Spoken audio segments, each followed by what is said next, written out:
سوال: کون سا عمل انسان کے مال میں اضافہ کرتا ہے؟ جواب: صدقہ دینا۔ سوال: جنت میں سب انسان کس زبان میں بات کریں گے؟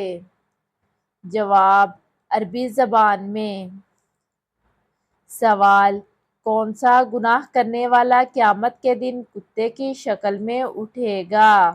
جواب: غیبت کرنے والا۔ سوال: کتنی عمر میں بچوں کو الگ کرنے کا حکم دیا گیا؟ جواب: 10 سال کی عمر میں۔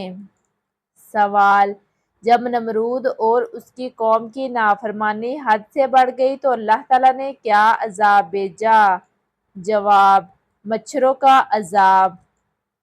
سوال: کون سی بیماری انسان کے گناہوں کو دھو دیتی ہے؟ جواب: بخار۔ سوال: حضرت خدیجہ رضی اللہ تعالیٰ عنہا کے بعد آپ صلی اللہ علیہ وآلہ وسلم کا نکاح کس خاتون سے ہوا؟ جواب: حضرت سودا رضی اللہ تعالیٰ عنہا سے۔ سوال: کیا وضو کی حالت میں آئینہ دیکھنے سے وضو ٹوٹ جاتا ہے؟ جواب: نہیں ٹوٹتا۔ سوال: کون سا کام زیادہ کرنے کی وجہ سے یادداشت کمزور ہوتی ہے؟ جواب: زیادہ سونے کی وجہ سے۔ سوال: منافقین جہنم کے کون سی منزل میں ہوں گے؟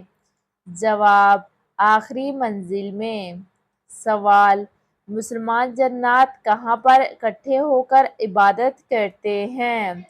جواب: ویران جگہوں پر۔ سوال: کھانے کے بعد کون سی دعا پڑھنے سے رزق میں برکت ہوتی ہے؟ جواب: الحمدللہ کہنے سے۔ سوال: کس صحابی رضی اللہ تعالیٰ عنہ نے حضور اکرم صلی اللہ علیہ وآلہ وسلم کے بغیر عمرہ کرنے سے انکار کر دیا تھا؟ جواب: حضرت عثمان غنی رضی اللہ تعالیٰ عنہ نے۔ سوال: نبی کریم صلی اللہ علیہ وآلہ وسلم نے کس عمل کو بہترین صدقہ فرمایا؟ جواب: پانی پلانے کو۔ سوال: جنت میں کون سی نعمت ہوگی جو دنیا میں کسی آنکھ نے نہیں دیکھی؟ صحیح مسلم اور صحیح بخاری میں ہے کہ جنت میں ایسی نعمتیں ہوں گی جنہیں نہ کسی آنکھ نے دیکھا، نہ کسی کان نے سنا، نہ کسی دل میں اس کا خیال آیا ہوگا۔ سوال: فرشتے کس شخص کے لیے دعا کرتے ہیں؟ جواب: جو شخص پاکیزگی کی حالت میں سوتا ہے اس کے لیے فرشتے دعا کرتے ہیں۔ سوال: شادی کا کون سا فرض ہے جس کے بغیر نکاح نہیں ہوتا؟ جواب: ایجاب و قبول رضامندی کے ساتھ۔ سوال: جنت میں سب سے آخری شخص کو کیا ملے گا؟ جواب: دنیا سے 10 گنا بڑی جنت۔ سوال: قیامت کے دن سب سے پہلے کس امت کا حساب ہوگا؟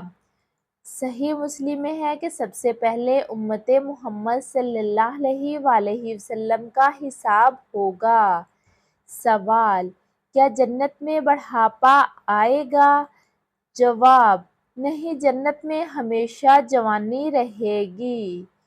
سوال: کس نبی کی قوم پر کنکروں کی بارش ہوئی؟ جواب: حضرت لوط علیہ السلام کی قوم پر۔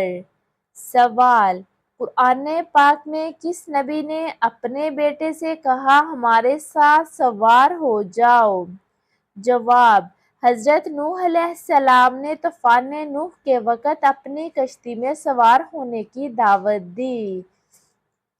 سوال: وہ کون سا پرندہ ہے جو انسان کی آواز کی نقل سب سے اچھی کر سکتا ہے؟ جواب: افریقی گرے طوطا سب سے اچھی نقل کرتا ہے۔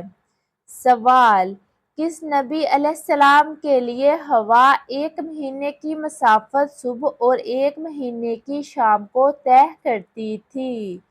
جواب: حضرت سلیمان علیہ السلام کے لیے۔ سوال: نبی کریم صلی اللہ علیہ وآلہ وسلم نے کس عمل کو بہترین صدقہ فرمایا؟ جواب: آپ صلی اللہ علیہ وآلہ وسلم نے پانی پلانے کو بہترین صدقہ فرمایا۔